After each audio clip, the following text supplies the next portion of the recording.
In a match like this, there's no point system. It's normally win or lose. This match is scheduled for 3 rounds of 10 minutes each. The man with the glasses and the white shirt is Grandmaster Rickson Gracie.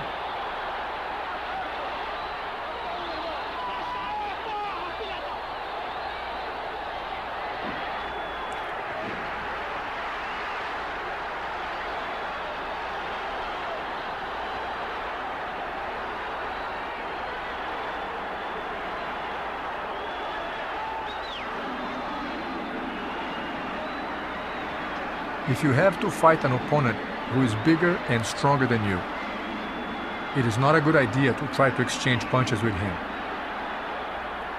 Our objective is not to give the other fighter the distance he needs to hit. You want to stay too far or too close. A hit from somebody like that is the last thing you want.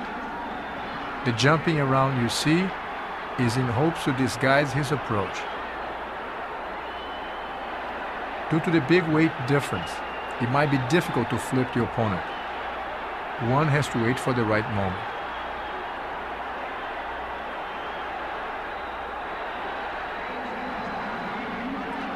Being on the bottom does not necessarily mean that you're losing the fight, especially when you're fighting a heavier opponent.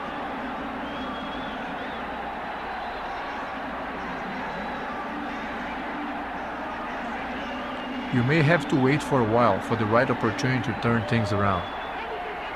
Jiu-Jitsu techniques will give you the elements to wait for that opportunity.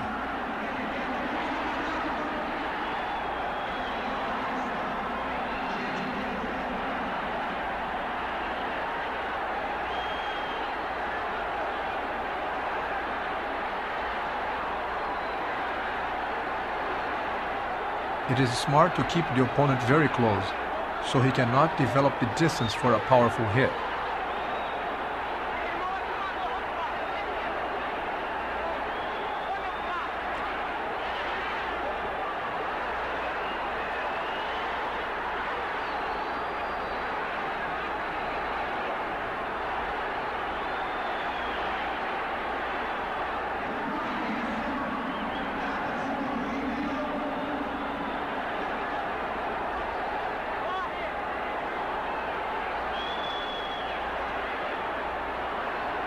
Strikes to the kidneys can be very effective on the long run.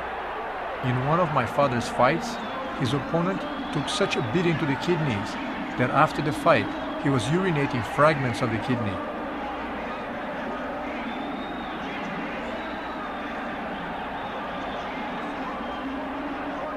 Remember that in reality, it is much more difficult than you realize to use fancy kicks and those supposedly deadly punches, especially when you're dealing with someone as strong as this man. There's a good chance they might not work.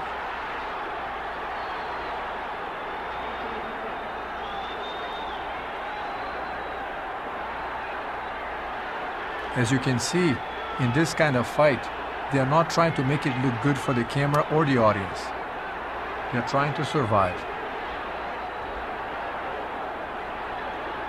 In their first fight, 3 years before, the brawler was sure of victory and fought much more aggressively, but that didn't work.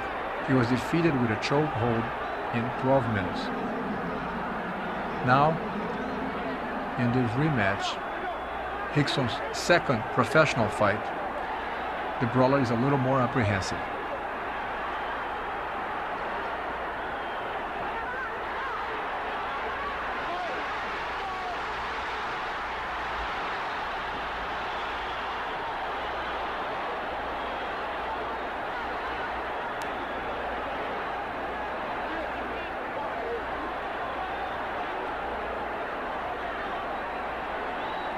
The difference between the Jiu-Jitsu taught at the Gracie Academy and all the other martial arts styles, including other styles of Jiu-Jitsu, is that the evolutionary process of our teaching methods is the result of extensive research by Grandmaster Rickson Gracie.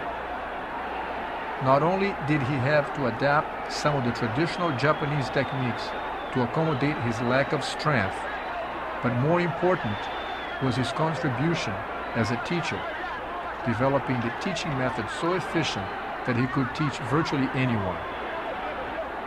The Gracie Jiu-Jitsu Academy in Torrance, California, is the only organization that upholds those teaching standards and is endorsed by my father, Hélio Gracie.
The referee will stop the fight and drag both contenders to the middle of the mat.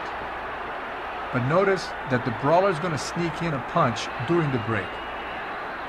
The referee will call his attention, but since this is not a point system fight, there's nothing he can do about it. He can't disqualify the brawler for that.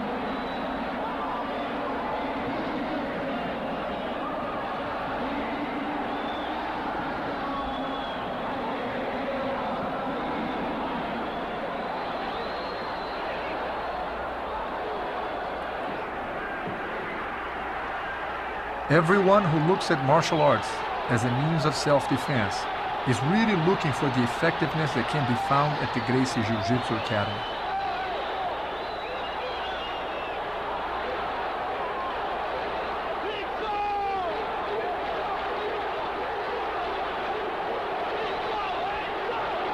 The brawler now is trying to apply the same choke as he did on the boxer in the previous fight, but the Gracie brother knows better and avoids that.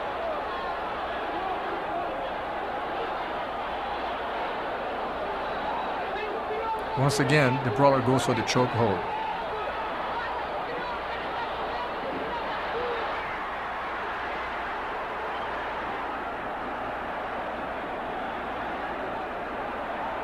Once again, the Gracie brother prevents him from succeeding.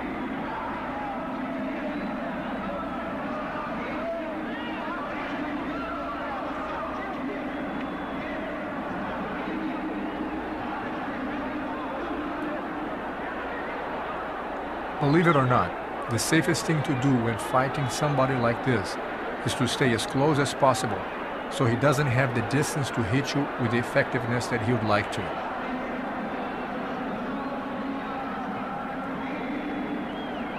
Knowing the proper techniques of Jiu-Jitsu gives you the confidence to lunge in.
Keep in mind that Jiu-Jitsu was developed so that the little man can fight the big man.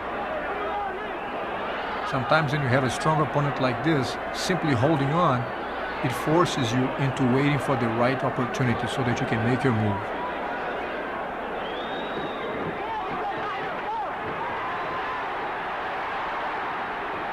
That is the end of the first round.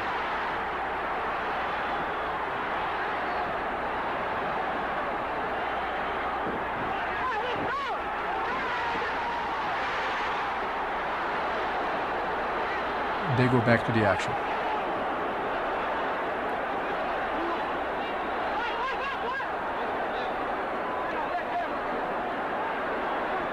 The big man now is trying some intimidation techniques.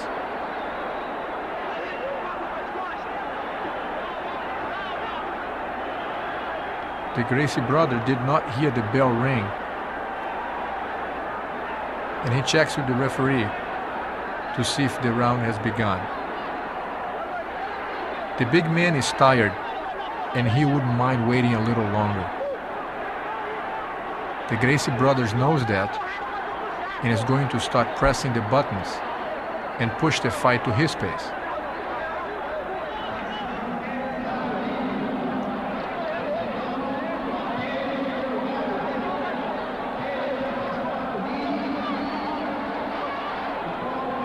As they fall down, the brawler almost accomplishes a crucial top position, but proper leg work prevents it.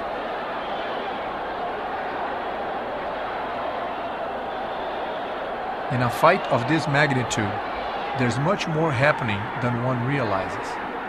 Every little movement, no matter how insignificant it might seem, has a place in the overall result.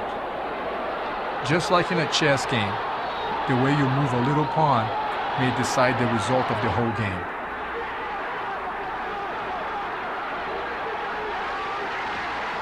You can actually feel your opponent's thoughts. It is important that you don't think they are just holding on to each other.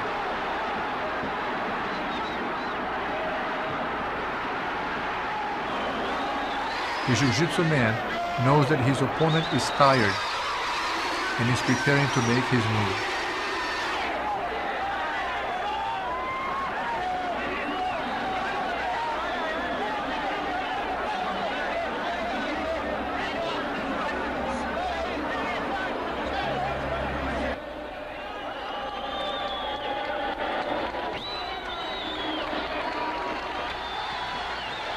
He works his way around the back of his opponent.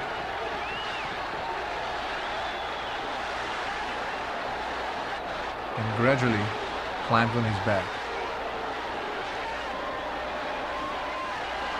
And just like those anacondas from the north of Brazil, by the delta of the Amazon, he'll wrap himself around his prey.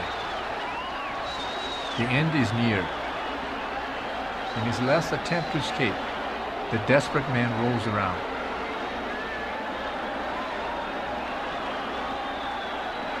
He even tries eye gouging, but with the squeeze on the neck, the wild man taps out, and the tradition of the Gracie Jiu-Jitsu Academy lives on.